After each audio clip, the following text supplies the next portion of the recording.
Welcome to The Vault Unlocked by Financielle. This episode is brought to you in partnership with our friends at PensionBee. We're going to jump straight in and I'm going to tell you that you're overthinking pensions. Lots of people do, so you're not alone, but you are absolutely overthinking pensions. And I'm not surprised because the world is shrouded in mystery. There's lots of jargon, there's lots of stress, there's lots of calculations. There's so much to think about, but one of the problems that we have found at Financielle is where people overthink, they don't take action.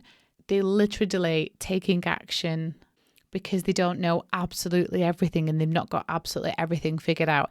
Now, it's absolutely wise to have caution. We are talking about your hard-earned money. This is your money that gets locked away for a long time. There are scams left, right, and centre when it comes to retirement savings and retirement pots.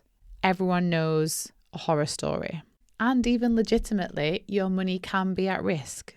But even with all that, you're still overthinking pensions. So we're here today in a safe space to talk pensions. We also on Instagram asked for all your weird and wonderful questions. Some are quite niche, some are not. And if I'm being honest, we got that many that I don't think we're going to be able to get through them all. I'm going to see how we go for time, and then it might be that we need to batch them onto next week's Unlocked because honestly, there were so many. We did do investing in detail in one of the previous Unlocked episodes, which is called Unlocked, Why Investing Isn't Scary and Why You Need to Start Now. So you may find it useful to go back and listen to that one if it's definitely something that you're keen to learn more about. So first, we're going to go through 5 things that you need to know. Then we're going to dive into your questions on pensions. Now, when we say pensions as well, we're basically talking retirement accounts. So for all our amazing listeners in different countries than the UK, the principles are the same. We're going to touch on a couple of specifics because we were asked about them about the UK, but there are equivalents in your countries. So whilst the principles are quite similar, make sure that you check the specifics in your country. And as ever, I know we caveat at the end, but this is not financial advice. This is me explaining some financial concepts and giving guidance and hoping to get you closer to making a good decision for you and your financial future. Okay, thing 1 that you need to know. So retirement accounts, aka pensions in the UK, are just pots of money that we build up to look after us when we reach retirement age. So just think about them really as a bank account. Yes, typically they're investments, but if you picture them as a bank account, I think that you'll be a lot more comfortable with them. Now, typically this bank account is effectively locked. It's locked up and you cannot get access to its contents until you reach retirement age. So in the UK right now, state pension retirement age is 66. You don't have to stop working then, but you can. And this is going to increase to 67 over the next few years, and it's likely to be increased further in the future. Now, state pension age is the age at which you can access the state pension. This is the pension from the government that you get as a result of contributing enough national insurance contributions throughout your working life. For private pensions, at the moment, you can access these at age 55. This is going to increase to 57 in 2028. So you're going to be able to access private pensions earlier than accessing the state pension. So we're building up this pot of money, this essentially a bank account of money that's invested and that we hope grows during this time so that we have enough money to live off when we either don't want to work anymore or we might want to work more flexibly or part-time, but we still want a guaranteed income. So when you're trying to work out how much you should have in your pension pot, one thing that you need to try have in mind as just a rough estimate is, when do you expect to retire? Do you expect to retire at 57, for example, and be able to access your private pensions? Do you plan to retire later at 67, 68, maybe older, where you've not been drawing down on that pension, so it's been growing and you've not been taking anything out of it? And crudely, you also have to have an estimation on how long you expect to live, which there are no crystal balls here. I know that. And when you look at, a man's life expectancy is currently at 85, it's 87 for a woman. So if you chose, for example, to retire at 57 and get access to your private pension, and obviously a decade later you'd be able to access your state pension, you'd be wise to at least assume that you could live another 30 years. So we're trying to think of, firstly, a pot of money that will not run out for as long as we are alive. Now, we might live until we're 100, so there's an element of balance here, but I think it's roughly working out when you think you would like to retire. And we don't like to retire very early, but at some stage we do have to put some method to the madness and come up with a number that's right for us. And quite frankly, it's a bit left field, but we might not want to retire early. We might want a more flexible working life. We want to keep our hand in some things, want to keep ourselves busy. I've often heard from many, if you don't have to stay in work, actually, sometimes you like doing that, but you come up with when roughly are you going to retire and how long are you going to live? There's loads of ways that you can calculate the pot that's needed for that time. But this is where people check out straight away. So it is easy to get overwhelmed. The thing I want you to take away from this is doing a little bit of planning on a scrap of paper is 100% better than doing nothing and ignoring it. At the other end of the scale, and especially for those of us that have been building up wealth or that intend to build up wealth, that have some complex needs, a financial planner can do a super detailed plan for you. They can do things like take into account the cost of your golf membership or the cost of your Wales holiday home, perhaps, what you'd like to gift to grandchildren at different times of the year. It can be super, super specific, and you get what you pay for. It can be expensive to get a super detailed plan from a financial planner, but that's the kind of expertise that you're buying. They will help you come up with this figure and work backwards and help you work out what you need to contribute. But at the other end of the scale, doing nothing just means you're kind of not shooting for anything. You're not even aiming. And so there's one thing that I could get you to take away. It's that a little bit of thought goes a long way here. You are not going to get it right. This is all forecast. This is all based on lots of what we call assumptions, but having a rough idea can really help. But actually, as a minimum in the UK, you can roughly plan out what you expect to need in the future with a really good tool on moneyhelper.org.uk, which is a government-backed pensions guidance website. If you search on the tools, you'll be able to find one that asks you questions like, how much gross income do you make now? And then it will recommend the percentage of your current salary that most people expect to have by retirement. For example, it might be 70% of your current salary now. If you think about it at that time, you'll have to take into consideration whether you expect to be mortgage-free. Will you want to travel? How often? What will that cost? Will you have reduced travel to work costs? Can you reduce the number of cars that you have? You won't necessarily be making pension contributions. It's also worth having a think about whether you want to take a tax-free lump sum. At the moment in the UK, you can take 25% of your pension pot as a tax-free lump sum at that minimum access age of, at the moment, 55, but it's going to go up to 57 in 2028. Obviously, taking that out will impact the pot of money that you need to grow to deliver you the income that you want. But basically, there are tools that get you thinking about this, and it really doesn't take a lot of effort to have a little play around with it. And as I said, just see some initial numbers.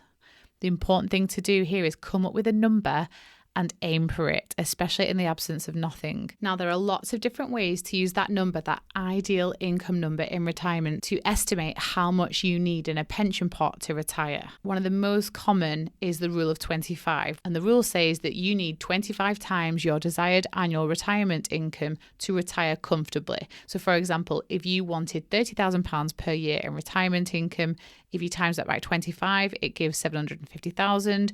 So you'd need to aim to have 750,000 saved in your pension pot. Now, it comes from the basis of the 4% rule, which assumes that you can safely withdraw 4% of your retirement pot each year, and your money will likely last for at least 30 years, adjusted for inflation. There are lots of different tools and calculators in your investment apps, in your banking apps, on banking websites. I use PensionBee, and they've got a tool in retirement to show how on track you are for your desired retirement income, the kind of pot that it thinks you're going to need. So no matter which way you come at it, I promise you, having a go is better than not having a target at all.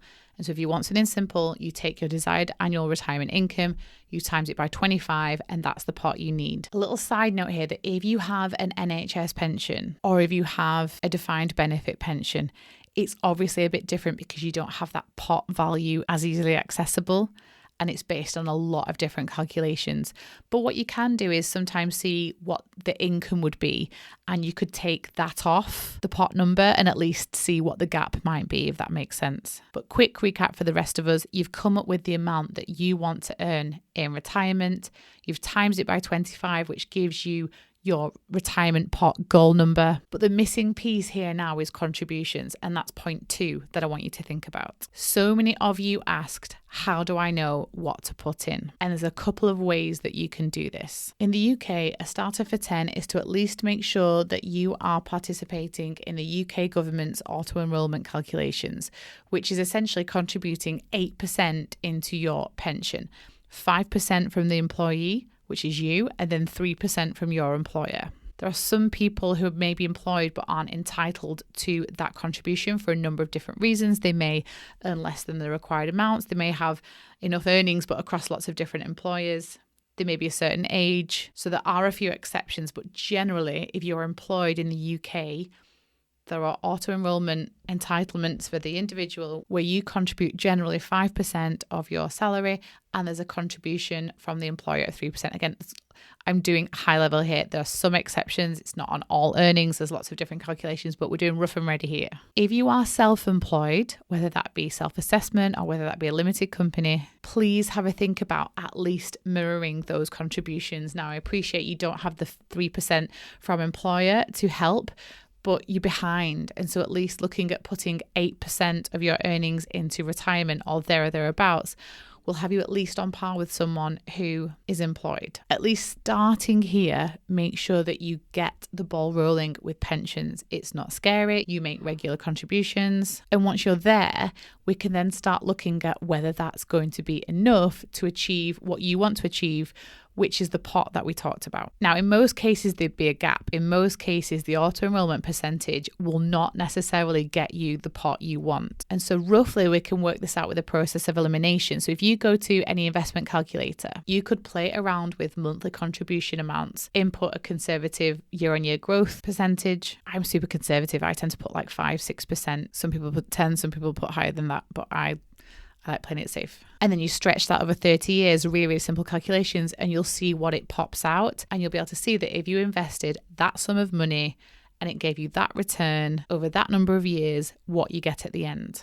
So if you use an example of you started to invest £500 a month across 30 years with an annual return rate of 6%. You'd be contributing £180,000, but the end balance based on that 6% annual return would be £487,000. If I wanted to increase my pot by £487,000, I could contribute £500 a month to my pension based on a 6% annual return. We're not even talking about the tax relief on that money, and it's going to help close the gap. But likewise, if I didn't need to close the gap by that much, I could calculate, what if I only put £400 a month into my pension? You'd have been making £144,000 in contributions, but your end result would be growth, getting you to around £390,000 in total. And so if you know what your goal pot is and you take off what you've already accumulated, that's your gap. And you can work out using an investment calculator by doing it backwards. What monthly contribution do you need to be making to get that figure? You then look at what you're making now on auto-enrolment. And let's say through auto-enrolment, from the 8%, you're already contributing £200. So your gap's £200. And as I said, that's without any extra contributions in terms of the tax relief that government give you for investing in your pension. But if you just treated it like a savings account, like a bank account that you're just moving that bit of money into, that can help close that gap over 20, 30 years for not always that much early on. Obviously, time plays a massive factor in compound interest and in growth of pension pots. And so yes, the closer to retirement you are, the higher the contributions need to be because they've not got as long to grow. But as I said, as a starter for 10, you can stick with the auto-enrolment calculations, getting you to a total of 8% contribution across the employer and the employee. You could explore what that gap is. And so then if you're in a position, especially if you do the Financielle playbook and you're debt-free, you've got a good emergency fund and you've got the capacity to contribute extra into your pension, you can use the reverse engineering calculation to work out, okay, what's that gap? But I'm also giving you another out. If you don't fancy doing that, these calculators are not for everyone. If you really don't want to do it and it's a bit overwhelming, just increase the percentage. You could do 10% of your gross earnings. You could do 15% of your gross earnings. As long as you're getting close to the number you require, and as long as you're not overwhelmed by it that much that you do nothing, you're going to be in a much better place. That brings us on to number 3. Treat optional pension contributions like a bill. So it's super helpful for those of us that are employed where our employer does it for us. It's just one less thing that we have to think about. Money's growing for us in the background, we're getting that contribution, but then that's playing it safe. And where you need to contribute extra to your pension or to your retirement, you can do it just like a bill. Whether you pick a set percentage of your income, whether you pick a fixed amount and you automate it, you just create the direct debit and you forget about it. If you have fluctuating income, then diarize for whenever your payday is, whenever you pay yourself. Just like if you put money aside for tax, for example, you need to do the same thing and you need to pay yourself, pay your pension. So many platforms like PensionBee, they'll let you do ad hoc payments. You don't have to necessarily do the direct debit. The direct debit's better for making sure you actually do it and get into that I have to do it mindset.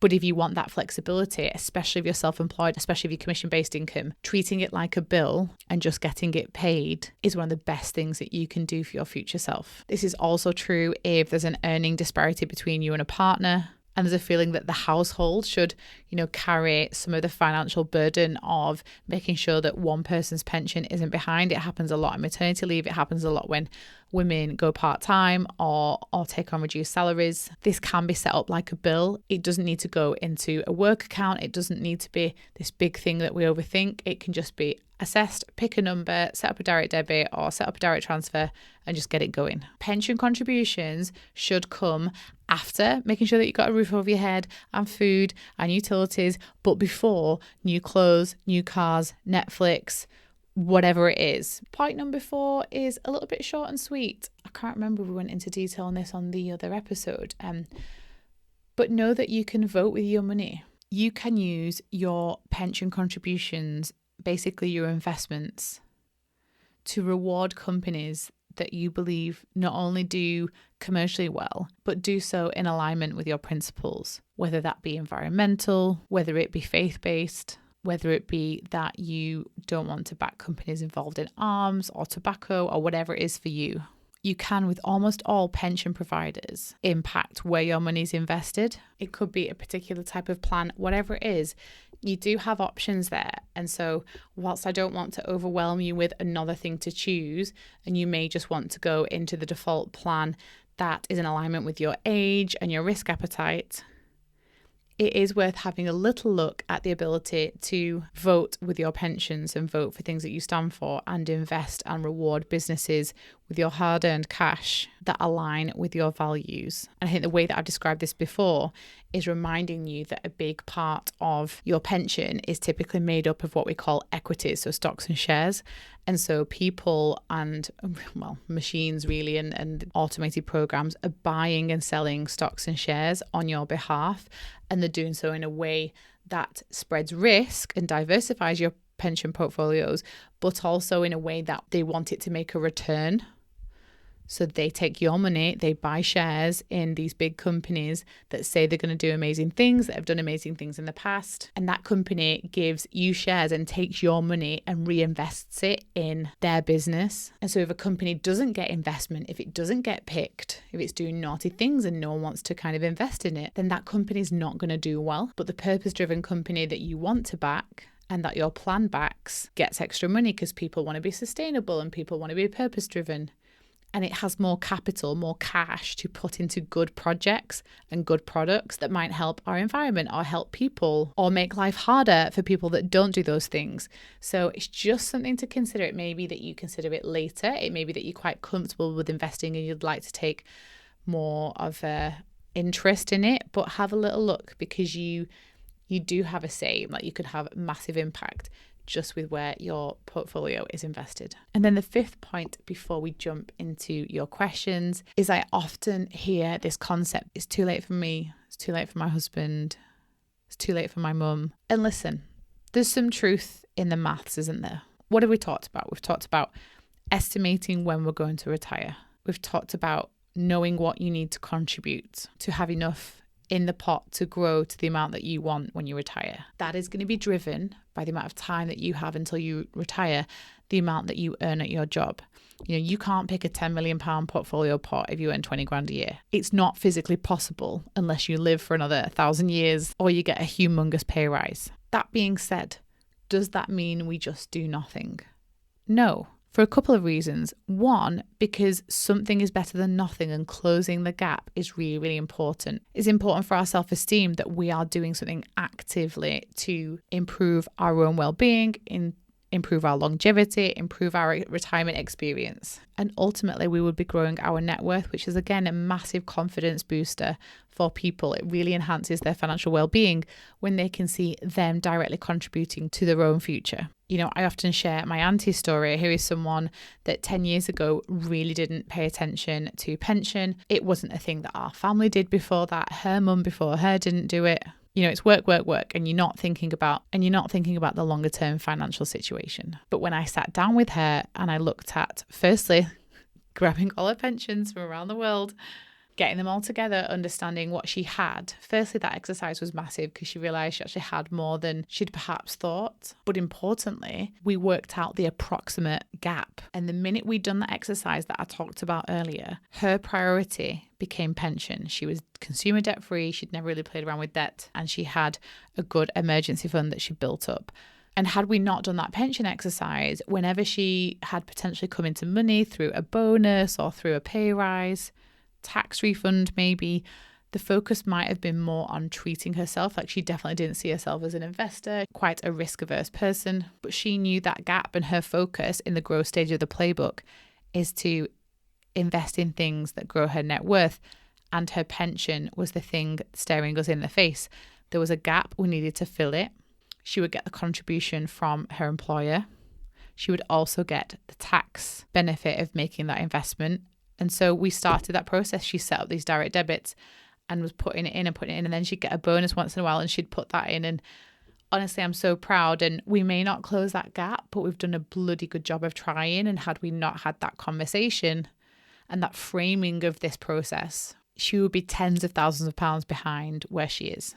That's all well and good if you have the employment means to earn and to close that gap. But as I said, this is a maths game, and there are some scenarios where someone might not be able to work. They may have ill health. They may have maximized their earning potential and they can't earn anymore. But I think even in those scenarios, just having a better feel of the numbers and knowing what is possible and contributing in some small way to your financial future is one of the most empowering things you can do. And so whenever anyone says, it's too late for me, it's too late for someone else, I usually just smile and say, but why not do a bit anyway? Okay, listeners, you know that here at Financielle, we hold your hands through your money journey, navigating life's ups and downs. It's rare that a money journey is linear. Big life events like babies, death, or getting divorced can have huge implications on your financial health. But at what cost? Luckily, our friends at PensionBee have the answers. Their Pension Confident podcast explores all of these topics and more. Each episode dives into a key personal finance question, from what's the real cost of divorce to can you afford to have kids? The Pension Confident podcast is available right now wherever you usually get your podcasts. And remember, when investing, your capital is at risk. Now, on that note, let's jump into some of the questions that you guys asked. As I said, I don't think we're going to get through them all because we had so many amazing questions. Some were duplicates as well, so I've kind of wrapped some together. We had a few questions around planning for early retirement. So obviously, if you are planning for an early retirement, you need to make sure that you have enough money to keep yourself going. And if you want to retire earlier than the age at which you can access your private pension, so let's say you want to retire at 50, the rules at the moment say that you can't get your pension for years after that. You can't get access to the lump sums, you can't get access to your private pension, and obviously state pensions another decade after that.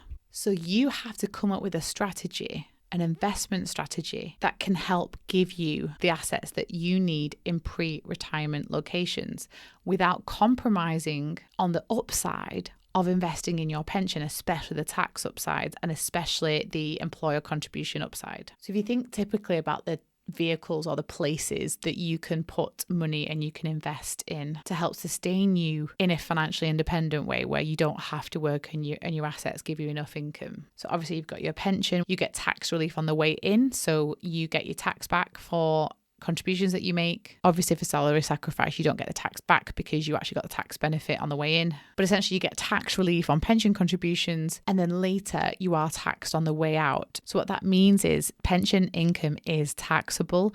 But the thought process is most people will earn less in retirement than they do before retirement. And so it may be possible to end up paying less tax because you might drop down a tax band. And so that's pension. And as we've just said, you can't access that until the minimum access age, which if you want to retire at 50 is well after that. Now, similar to pension, you've also got a lifetime ISA. So that can be used either for buying your first home up to £450,000, or for retirement, you can access it after the age of 60. Now, this is 10 years after our target age of early retirement, but I thought we should include it anyway.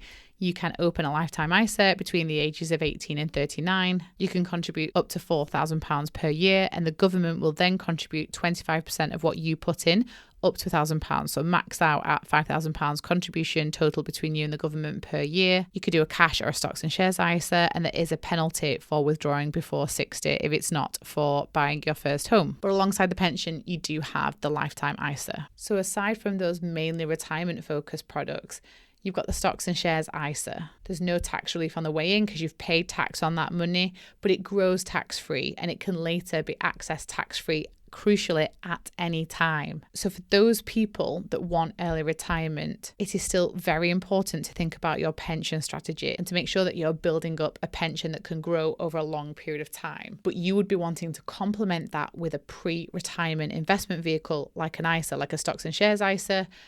Next one down would be a cash ISA. Obviously, that's only going to grow by the interest rate that's set on the account that you get. And then as we work down kind of like the priority ladder, it might be things like extra investments, like you might decide to invest in property. If you max out all your ISAs, you may have regular savers or regular investment accounts where you do pay tax on the growth. But ultimately, that's the kind of planning that you have to do. You have to work out how much is right to divert to your post-retirement vehicles like your pensions and your lifetime ISAs, and your pre-formal retirement but your early retirement vehicles like your ISAs. Just with everything, balance is key. I think there's other things that you can definitely do to support the early retirement dream, making sure that you are mortgage free. You might explore rental properties. You might have a business that doesn't require you to actively work in it, but you can kind of pay yourself in dividends. Lots of options, but it takes that kind of strategy. Okay, another question I was asked was, do you trust the state pension will still be around in 30 plus years? Now, short and sweet for me, the optimist in me does. Obviously, it's risky to be wholly reliant on state benefits. And whilst for now, the state pension is inflation linked, there's so many unknowns that do worry me. And so I'm hustling for the state pension to be a complete bonus for me. I do not include it in any calculations. It's something that when we're speaking to an older member of the financial community, someone who's close to retirement, it is probably a good idea to factor that in. It's obviously closer to them receiving it, and so it's possibly okay to be presumptuous that they're going to be able to get it. It can give them peace of mind to know that that's some of the income they're going to be getting on top of the private pension income. But yeah, I would see the state pension as a complete bonus. And actually, I probably would be happy to be means tested, and in the future, if the state pension wasn't available for people that had pension pots over a certain amount, I think that's a privileged place to be, and personally wouldn't be something that I would be against. But it's, again, very, very personal. Next up, we've got a question where someone said they had a good workplace pension, or that's in a good place. They've got a stocks and shares ISA that it sounds like they contribute to as well. Do they top up with a cash lifetime ISA or a stocks and shares lifetime ISA? This is someone who is age 35. Firstly, well done on your pensions and stocks and shares ISAs. You are on it. And it's a really good idea to look at what other options you have in terms of other pots you can optimize, especially where there's money on the table. So the lifetime ISA will typically depend, as we've said a little bit earlier, if you're a first-time buyer, it could be really good to use a vehicle to help support saving up for a house deposit. If you have a house and you're not a first-time buyer, then the reason to open a lifetime ISA is obviously to get access to that bonus, and you're young enough that you can do it because you need to be under the age of 40 to open one up. And because you then can't access it until 60, you've got time for that lifetime ISA to grow. And so given you're a bit of an investor and given you seem comfortable in that way, and a cash lifetime ISA, I think, I've got to be honest, I don't really see the point of them because it's not an emergency fund. So it's not something you can access. And at Financielle, we always love to give the guidance that you should have really good emergency savings before you're doing extra investing. And so on the basis that you can't access that for another 25 years, we'd like to think that you have really good cash savings anyway. And so on that basis, if it were me, I'd be tempted to do the stocks and shares lifetime ISA if I was comfortable with it being locked away until 60. And then, you've got a really good balance. But just remember, whilst, given those 25 years, you've got time for investments to potentially increase at a faster rate than cash would. Capital's at risk. And so it couldn't always go up as well as down. You know that because you're already doing that kind of investing. But just for anyone else listening, being aware of it. Interesting debate, that one. Let us know which one you choose to do. Okay, so the next question is about overpaying the mortgage versus putting more into the pension. This is technically a head versus heart debate because we could answer this with maths. And the way to think about it in the math sense is this is about the respective returns that you would get from doing either action. Now, with a pension, you can look at past performance as a guide. It's not an indicator of future returns, but it can help to show you typically how a pension has increased over time. So you can estimate a rate of return. Now, I suspect what you'd find if you look at that is that pensions and typically, equities and investments have increased over time at a higher rate than a mortgage interest rate. And that's the maths question to answer. If you have a 4% mortgage rate, are you likely, or do you think it's likely, that you can beat that rate over a long period of time? You might have some ups and some downs, but can you beat that rate? Because if you can, this is a maths question. Because if you can and you want the maths answer, then the maths answer is that it makes more sense to try and beat that mortgage rate and go invest. The reality is very different. If we think about the heart-focused answer, it's about how each of those options make you feel. Just picture overpaying that mortgage and getting rid of that mortgage, working towards being completely debt-free. It might make you feel better. There is a guaranteed financial rate of return. If your mortgage rate is 4%, you are definitely making a 4% saving every time you make an overpayment. That's the return on the mortgage overpayment. And so that's why personal finance is so personal. And what you tend to find is people will pick what makes them feel better. Some people don't feel stressed by a mortgage. They are much more motivated by investing extra into the pension, getting the higher rate of return, knowing that they can't get access to that growth until they're retired, but they want that bigger return. They're okay risking that they don't get that rate of return and kind of keeping the mortgage as normal. Other people are kind of, no, I'm doing the minimum investing. I'm doing what I need to do. I'm then going hell for leather and getting rid of this mortgage. I don't like it. It stresses me out. I want to be mortgage free. I want to retire early and not know that I've got expenses. And they lean all the way into overpaying the mortgage. And some people are in the middle. Some people have a foot in each camp. They have an excess in their budget and they split it between extra investments and overpaying the mortgage. And people might change as well based on economic climate. So if interest rates come down really low, people are a bit more relaxed about the cost of their mortgage and they feel happier doing extra investing. Likewise, if mortgage rates are high, it can stress people out and you just want to overpay that mortgage because you're paying so much interest to the bank. So have a little think about how this whole situation makes you feel. And I think you're probably going to know in your gut what you'd like to do. But it's a great question. I think it will help lots of people to picture what they would do when they get to that stage. I'm going to leave it there because we've got still a lot of questions to get through. And so we'll do a follow-up on another Unlocked episode soon. But thank you so much for listening. If you've any comments or any questions, please email thevault@financielle.com. Leave us some fan mail, leave us some feedback in community. But more than anything, I hope this episode helped to reduce some of the overthinking when it comes to pensions. It is complicated, it is confusing. I'm definitely not saying that. But as we said at the very beginning, even a little plan is a step forward and it's progress and it's better than nothing. And my final point on it is a lot of people don't think of themselves as investors, but if you have a pension, you're an investor. You're already doing way more than you think. Just a final disclaimer, The Vault Unlocked is a light-hearted chat around life and money. We're not giving financial advice. Bye-bye. Okay, listeners, you know that here at Financielle, we hold your hands through your money journey. Navigating life's ups and downs, it's rare that a money journey is linear. Big life events like babies, death, or getting divorced can have huge implications on your financial health. But at what cost? Luckily, our friends at PensionBee have the answers. Their Pension Confident podcast explores all of these topics and more.